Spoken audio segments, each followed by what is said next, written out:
The static, wistful whispers of summer nights filled each corner of Willow Creek High School, a sleepy building that stood at the edge of a no-man's land between the dense woods and a sickly quiet highway. The air was thick with youthful laughter and nervous anticipation, especially as the local ghost stories made their rounds. The chilling tale of the haunted studio lingered long into the autumn evenings. Every year, students would debate the overgrown whispers that the abandoned recording studio, hidden away in the depths of the school, was home to the unfinished work of a former student. Legend had it he'd drowned in a freak accident during a night of partying, clutching his final audio tapes. They claimed that if you plugged in the old mixing board, you could hear his voice begging for salvation. Lena, a curious newcomer with an interest in the macabre, felt an inexplicable pull towards the studio.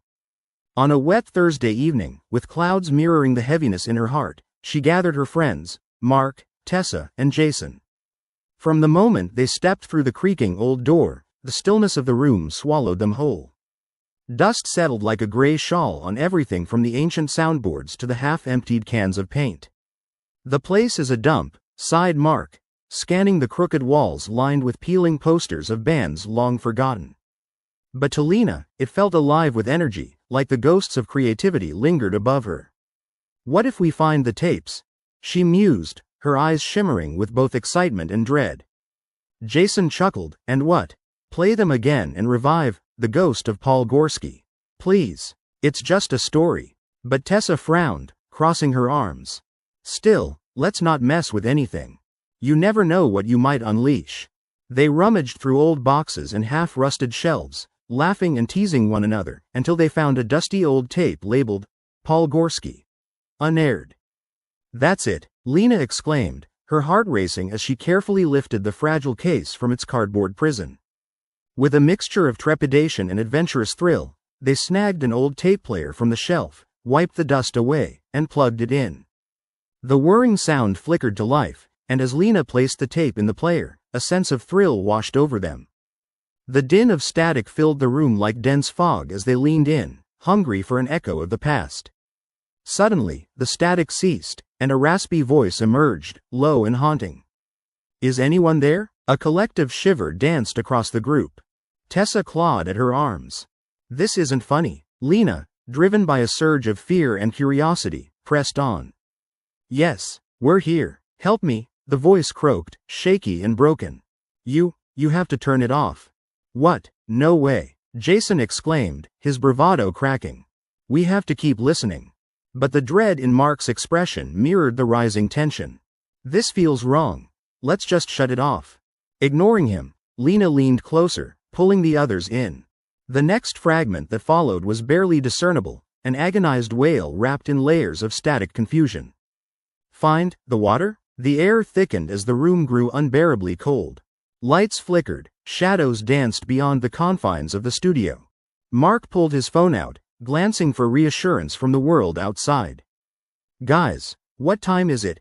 he asked, his voice losing its usual nonchalance. "Does it matter?" argued Tessa nervously.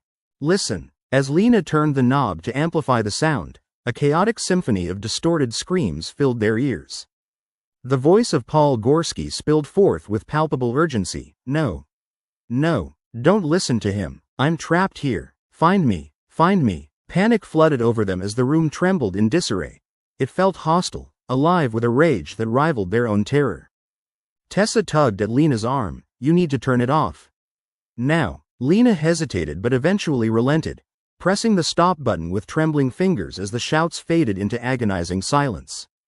They stood in the suffocating quiet, hearts racing, breath shallow. "Did you hear that?" Jason whispered, glancing back towards the door.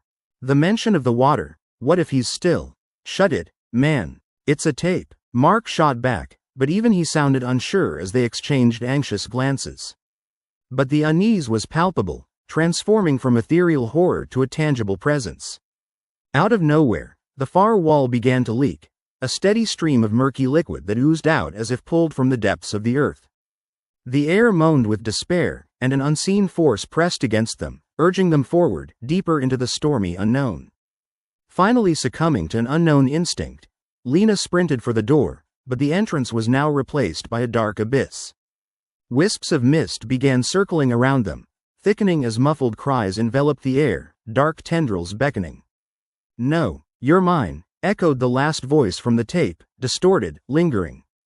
As their world warped and twisted, the tape shuffled inside the player, replaying their desperate pleas for an escape intertwined with his haunting cries.